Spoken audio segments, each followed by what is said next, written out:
Hi hello, ഇന്നൊരു തനി നാടൻ മധുരം വിഭവം ഉണ്ടാക്കാമെന്ന് വിചാരിച്ചു. പഴം കുറച്ചിരിപ്പുണ്ടായിരുന്നു ഇവിടെ, അപ്പോൾ കരുതി കുറച്ച് പഴം വരട്ടി വെക്കാമെന്ന്.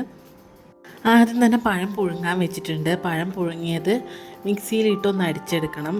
മിക്സിയിൽ അടിച്ചെടുത്താൽ കുറച്ചും കൂടി എളുപ്പമാണ് വരട്ടി എടുക്കാൻ വേണ്ടിയിട്ട്. അങ്ങനെ നമ്മുടെ പഴം വെന്ത് വന്നിട്ടുണ്ട്. അതിൻ്റെ ചൂടാറിയിട്ട് മിക്സിയിലൊന്ന് അടിച്ചെടുക്കാം.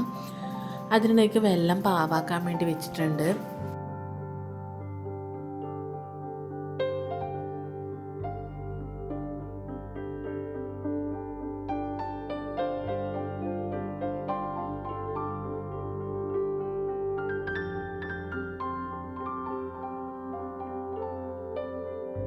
അങ്ങനെ പഴമെല്ലാം മിക്സിയിലിട്ട് അടിച്ചെടുത്തിട്ടുണ്ട്. ഉരുളിയിൽ കുറച്ച് നെയ്യ് ഒഴിച്ച് അതിൽ കുറച്ച് കാഷ്യൂനട്ട് ഇട്ടിട്ടുണ്ട്.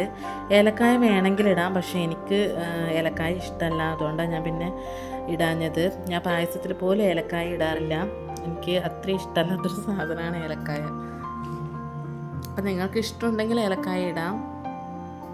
ഇനി പഴം വരട്ടിയെടുക്കുന്നത് അനുവാട്ടനാണ്. കുറേ സമയം വരട്ടിയെടുക്കണം, അതിൻ്റെ ജലാംശമൊക്കെ പോകണം, എന്നാലേ കുറേ നാൾ കേടുകൂടാതെ നിൽക്കത്തുള്ളൂ. പക്ഷെ ഞാനും എൻ്റെ മോനും മധുരപ്രിയരായതുകൊണ്ട് ഇത് അധിക ദിവസം നിൽക്കാൻ സാധ്യതയില്ല. ഇതുണ്ടാക്കുമ്പോൾ തന്നെ അനുവാട്ടം പറയുന്നുണ്ട് 2 ദിവസം കൊണ്ട് അമ്മയും മോനും തീർക്കില്ലേന്ന്. അങ്ങനെ വെള്ളപ്പാവ് ഒഴിച്ചു കൊടുത്തിട്ടുണ്ട്. ഇനി ഇത് വരണ്ട് വരുന്നത് വരെ കുറേ സമയം ഇളക്കി കൊടുക്കണം.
അങ്ങനെ നമ്മുടെ പഴം വരട്ടി ഇവിടെ റെഡി ആയിട്ടുണ്ട്. അപ്പോൾ വീഡിയോ ഇഷ്ടമായാൽ ലൈക്ക് ചെയ്യുക, ഷെയർ ചെയ്യുക, സബ്സ്ക്രൈബ് ചെയ്യുക. അപ്പോൾ ഓക്കെ, ബൈ.